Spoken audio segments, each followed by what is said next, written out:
ينفع تاخدي مني ال5 جنيه وتديني كوز ذره؟ بس كوز الذره ب 15 جنيه في كل الدنيا.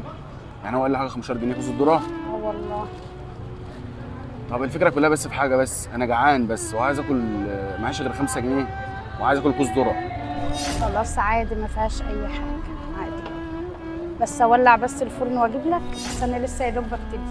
يعني انت لسه ما بعتيش؟ اه والله ده اول استفتاح، بس عادي ما فيش اي حاجه حبيبي. طب هتاخدي وقت قد ايه؟